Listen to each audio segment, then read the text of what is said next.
Section of the presentation, I'll talk about Sydney's challenges from an economic perspective. But before we get to that, I'd like to just highlight some of these global megatrends and challenges that the CSIRO identified in their recent research about what are the factors that are going to be shaping the way we live in 2050. And I think it's really important when looking at what's happening with City in a very globally connected world to reference the broader trends that are happening globally as well. And I think this CSIRO report puts those trends into a great summary for the Australian context within that. This Australian National Outlook was recently updated, and I'd really encourage you to have a look at the website and have a look at that content that was in there. And all of these things that are listed here, global trends have an impact on the ground in Metro Sydney, at the regional district level and at the local level and even at the place-based level. So if you think about, these aspects around limited natural resources and rising demand, how do we respond to that global trend within a Sydney context? Pressure on biodiversity and habitats, a shifting world economy powered by developing Asia, and this really has an influence across demand for services and business activity within the Sydney region as well.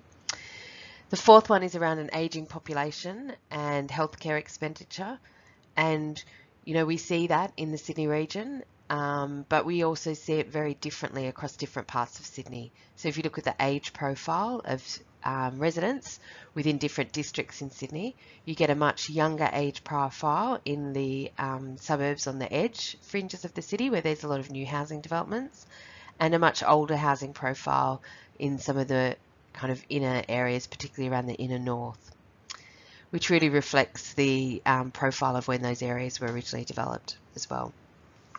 The fifth one is the rise of online retail, teleworking and collaborative consumption, and the impact that that has. And so, we're seeing the impact of that on high streets and impact on retail in centres.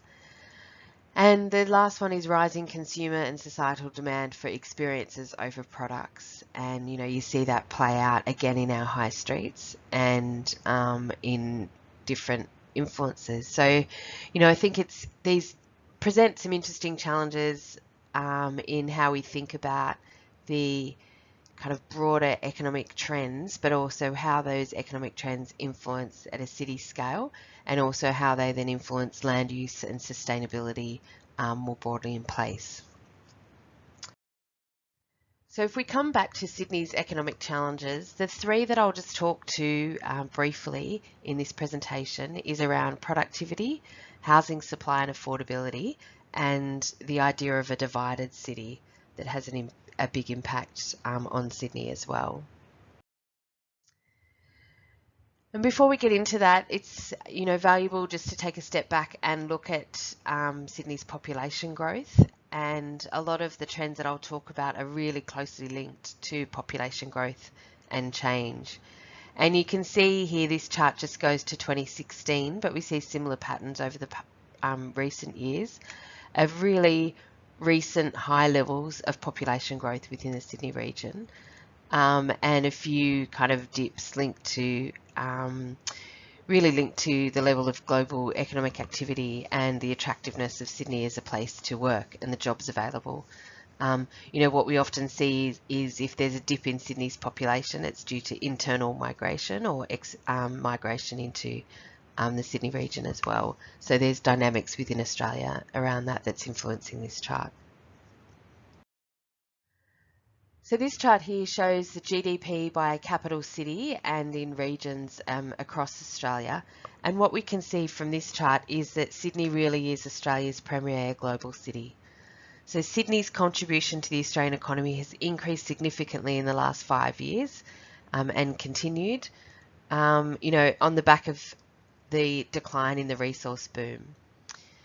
So since 2009-10, Sydney's contributed to 28% of national GDP growth and 22% of population growth.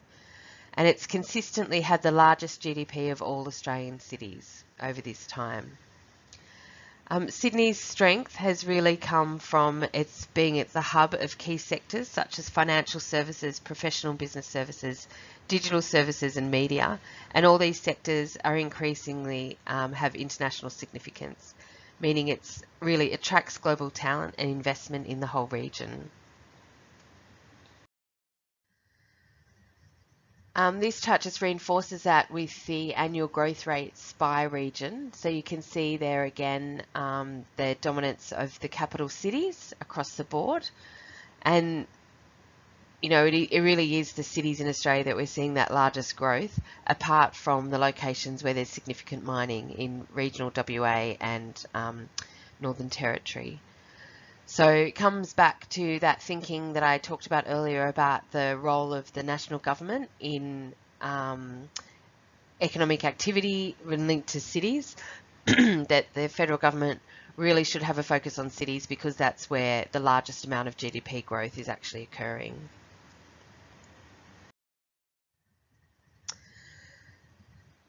So you can find more detail around the economic performance of cities and regions on this link, which links to an annual data set that SGS actually produces, which looks at GDP growth by different regions.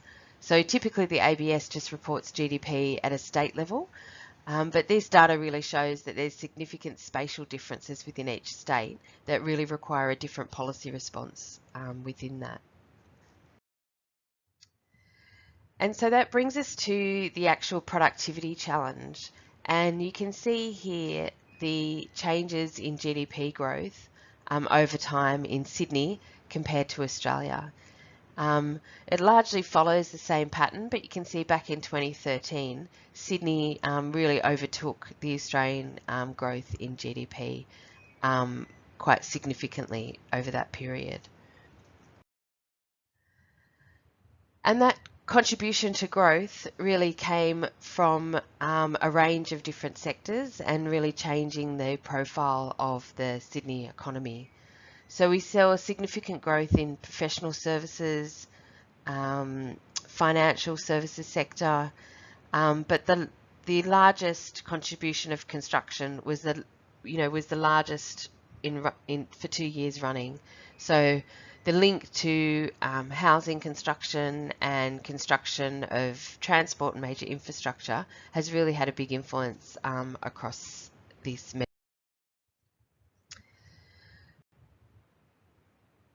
So we start to see here then the impact and link through to the unemployment rate, and the strength of Sydney's economy has really flowed through into the labour market. Sydney's unemployment rate has been trending downwards for the last 3 years in this chart and has continued since that 2016 period. And, you know, sitting around 4.5%, and more than 1% point lower than the national average. So it really does show the strength of the Sydney economy. And of course, you know, I think, you know, these charts, you know, there's a whole other lecture in place, I think, and I think it's important to acknowledge this given the current context that we're in as well, and the social crisis that's been kind of built from the global pandemic that we're currently in, and the flow on economic crisis that's coming out of that. And, you know, I think we're going to see unprecedented levels of unemployment, and certainly the government's interventions and support packages will have a big impact across this, but there's no doubt that there's going to be a lot of sectors in the community struggling in response to this pandemic. And hopefully, you know, we'll get out of it and be able to kind of build back up and build back in a kind of more sustainable way as well on the other side. But I'll carry on with this previous material. So the second challenge that I'll talk about is around Sydney's housing challenge. And this chart just maps out Sydney's housing supply. So it's a couple of years old, but I guess the key thing to pick out here is that since 2000, Sydney averaged about 40,000 dwellings per year. So that's a really high level of housing supply. And it, you know, really leapt up after 2000 when population growth increased significantly. And that was, you know, really reflective of policies at the time around housing release on their urban fringes, which were tightly constrained for some years. It's, housing supply hasn't really caught up to population growth, and there has been a backlog in more recent years, and data from the Department of Planning will show that there's been the highest levels of supply in the last few years than, even is shown on this chart.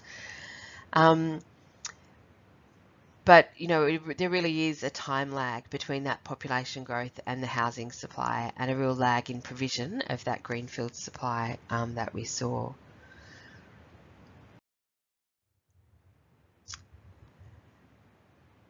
This chart shows the building approvals by timeline. So you can see again there that there's been a huge increase over the last 10 to 15 years around the building approvals that have been put in place across Sydney. And there's always a bit of a time lag as well between building approvals and actually development of housing. But again, level of approvals and development is not consistent over the Sydney region. So this chart shows the housing supply forecast by a local government area across Sydney, and you can see that there's significant differences over different parts of the city. And that really reflects the land availability, but as well also aspects of the demand for housing.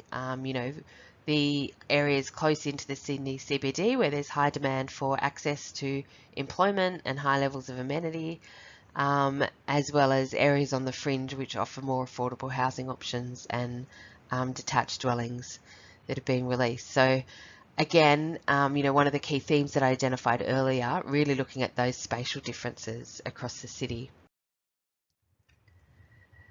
So this next chart highlights the rental affordability index, and we know that housing affordability is a big issue in Sydney. It always still surprised me when it hits the news, because it's always something that is such a big part of both Sydney and Melbourne, about their story and the experiences of people living in these cities. And again, you can see those strong differences around rental affordability across different parts of the city.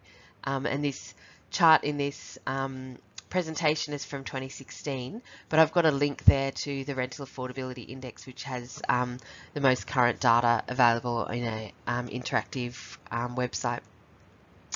But again, you see those areas close into the inner city that have very extremely unaffordable rental dwellings, and then locations as you move further out away from the major centres, away from Parramatta, you start to get areas that are a bit more affordable. But of course you also need to break this down by different groups within the community, reflecting different household structures and size and different income levels. So, in thinking about the kind of economic activity, and as I said, the links between different activities in the city, if you've got locations that have high levels of jobs but are really unaffordable to live in, you end up with a significant cost around, long commutes. And we need to be thinking about, the role of social and affordable housing in providing housing in locations where there are lots of job opportunities available, where people are able to best match their skills with jobs and increase productivity overall and have the most opportunities available to them. So, it is a complex decision, and that the relationship between the location of housing, jobs and transport that connect them really is impacted by affordability overall as well. So the relationship between housing supply and affordability is not a simple one. And this chart really does show that housing supply is not everything in this discussion.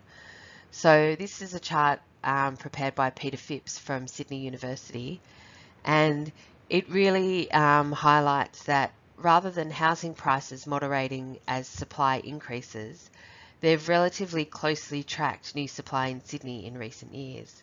So if traditional economic approaches applied, you'd have an increase in demand, increase in supply, and the prices would be moderated in between, but that's just not what's happening. So, we've seen that housing supply has increased and the planning system has supported that increase. and the planning system itself is now enabling new housing in Sydney. And it's closest to the highest rate of housing supply than what we've seen in the last 30 years.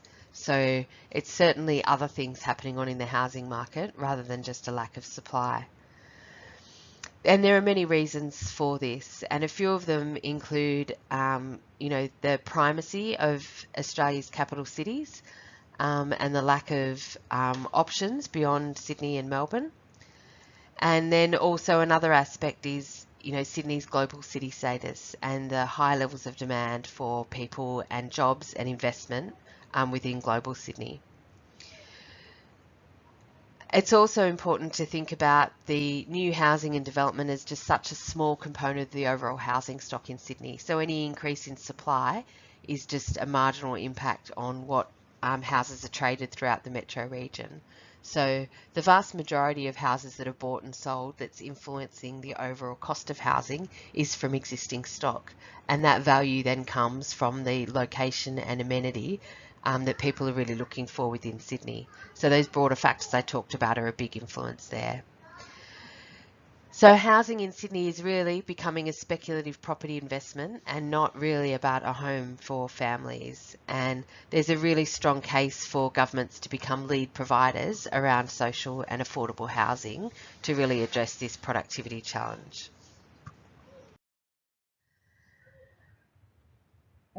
I think, back to what I talked about the differences within Sydney and when we talk about housing, I think it's really important to see some of the patterns when we look at a finer grain detail within the Sydney region as a whole. So what we see here is the dwelling density in Sydney, and the darker areas are areas of higher density and the lighter areas have lower density. And, some people might think that higher density areas are associated with the inner city, but you can see here the strong influence that the rail corridors have had on the development of Sydney over time, and the pockets of higher density along key centres along the rail network. So for example, along the Bankstown corridor there, and up in and around Parramatta, and then along the Liverpool line, and further west along out to Penrith as well. So the density in Sydney isn't just a question of high-rise development in the inner suburbs, but there's significant medium-rise areas and pockets of density that provides housing in close access to centres for people in all different parts of the city. So I think, thinking about housing affordability, we need to understand some of these complexities as well. And the final challenge for Sydney that I'll talk about is really the concept of a divided city. And this map here shows the CEFA index that's prepared by the ABS that shows relative areas of advantage and disadvantage. And in simple terms, it measures people's access to material and social resources and their abilities to participate in society. So it's not an absolute measure, it's very much a relative measure that's produced by the ABS. So in these maps we can see a clear spatial pattern across Sydney, and you've most likely seen images like this before. And it shows that economic growth above the line in more of the green areas, and we know from other mapping that we've done that there's relatively more affordable housing below the line. And these kind of patterns within Sydney do have economic implications for. We see that pattern of a divide between Sydney also evidenced through measures such as the unemployment rate, shown here, and again in youth unemployment. So where we further break down some of our economic indicators to different groups within the community, we see very different patterns again. And this is a map produced quite a few years ago now by some researchers based in Queensland around vulnerability for mortgage costs, petrol and fuel costs across Sydney. And again, it shows that divide, that communities in that west and southwest sector of Sydney are much more vulnerable to higher mortgage costs and much more vulnerable to higher fuel costs because of travel patterns and household affordability and so on. And this has big implications for kind of future resilience communities in times of any shock, and we're probably seeing one of those big shocks right now. So if we think about, those big challenges for Sydney around productivity, housing affordability, and the divided city, we also need to understand the location of jobs within Sydney and how that impacts on the overall spatial pattern and productivity within the city as well. And this map here shows generally the location of jobs within Sydney and also the proportion of those jobs within centres and strategic centres by district. And you can see that jobs are dispersed throughout Sydney, although of course Sydney Centre and Parramatta CBD really dominate, as well as locations along what's called the Global Economic Corridor up through North Sydney, St Leonards, Chatswood and Macquarie Park. Has got the highest proportion of jobs in that corridor and plays a key role, and again down to the airport as well. Of jobs, there's very different types of jobs within those locations, and I'll come to that in a moment. But this map again shows some of the challenges of the divided city and the accessibility to jobs from different locations. And so this is where we're starting to see that link between the location of housing, the location of jobs, and the transport that connects them. So the darker areas on this map show areas that have a higher level of access to a bigger range of jobs, and the lighter areas have a lower level. We can see that a lack of accessibility to jobs creates substantial barriers to participation. So, and also is, a measure of access to social activities, education and other services. And this is where we start to see some of those aspects of disadvantage being reinforced. So planning can't be expected to have all of the answers to some of these long run trends, but significantly, planning does have a role in the future sustainability of the city in addressing some of these challenges around this spatial structure of the city. And that goes to thinking about some of the future city shaping infrastructure that will start to really shift some of these patterns and improve access to jobs and improve access to more affordable housing throughout the city as well. And this map here is just the companion map to the other one, so access to jobs by public transport, which significantly shifts from the access by private car as well, which adds additional challenges to the sustainability of the city with, car travel being really the only choice for some people to access some of these opportunities. And what we see in some of those patterns of the job locations is really reflected by the overall job structure within Sydney. And this chart shows employment in selected industries over time. And what we see here is a real shift in manufacturing across the city. So that's the purple line, and what we see there from about 2003, a decline in employment in manufacturing in Sydney. And that was really a mainstay suburban job in manufacturing, and that's disappearing. And what we're seeing here is also an increase in professional services, which is largely a CBD focused job. So the location of jobs within the city is changing. And again here, an increase in healthcare and social assistance, which is linked to that global trend that we saw up front, identified by the CSIRO as well.